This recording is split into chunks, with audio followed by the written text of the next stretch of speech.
ज्ञान ही सद्गुण है, नॉलेज इज वर्च्यू। यह सरल कथन सुकरात की सभी मान्यताओं के मूल में था। उसने यह भी सोचा कि हर परिवार की खुशी पूरी तरह से सद्गुण पर आधारित होनी चाहिए, न कि धन पर, जिससे उसकी पत्नी बहुत सहमत नहीं थी। इस समय एथेंस स्पार्टा के खिलाफ युद्ध में हारने वाले पक्ष में था, इसलिए उन्होंने वास्तव में धन, महिमा और इस तरह की चीजों की तलाश न करने के उसके विचारों का विरोध किया, और यह उनकी एकमात्र असहमति नहीं थी। याद रखें कि कैसे सुकरात लोकतंत्र का समर्थन नहीं करते थे। ऐसा इसलिए था क्योंकि उन्हें लगता था कि आम नागरिक ज्ञानवान और इसलिए सद्गुणी होने में सक्षम नहीं है। सुकरात कहते थे कि मैं बस इतना जानता हूं कि मैं कुछ नहीं जानता, जबकि दूसरे सोचते थे कि वे वह जानते हैं जो वे नहीं जानते। All I know is that I know nothing, while others think they know what they do not. इसलिए वह खुद को एक ज्ञानी नेता के रूप में नहीं देखता था, लेकिन सोचता था कि अधिकांश लोग खुद में यह महसूस करने के लिए बहुत अज्ञानी हैं। वे अपनी अज्ञानता को नहीं पहचान पाते।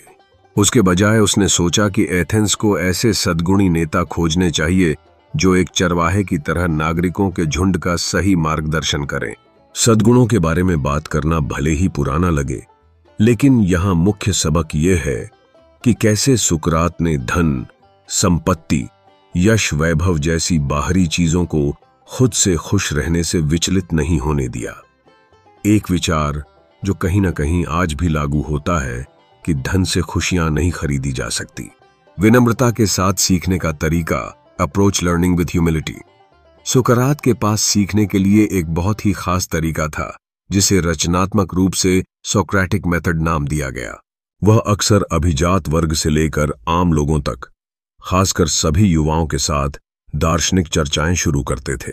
इनमें वह हमेशा दूसरों से उत्तरों के बारे में तर्कपूर्ण संवाद करने के लिए कई सवाल पूछते थे। यह तर्क आज भी 2000 साल बाद कानूनी शिक्षा के स्तंभों में से एक के रूप में इस्तेमाल किया जाता है। सुकरात कहते थे कि मैं किसी को कुछ नहीं सिखा सकता, मैं केवल उन्हें सोचने पर मजबूर कर सकता हूं। I cannot teach anybody anything, I can only make them think. वह इन चर्चाओं के बारे में कभी व्याख्यान नहीं देते थे। वह बस ऐसे सवाल पूछना चाहते थे जिससे दूसरे अपने आप अपने निष्कर्ष निकाल सकें, वे स्वयं निर्णय लेने में सक्षम बन सकें।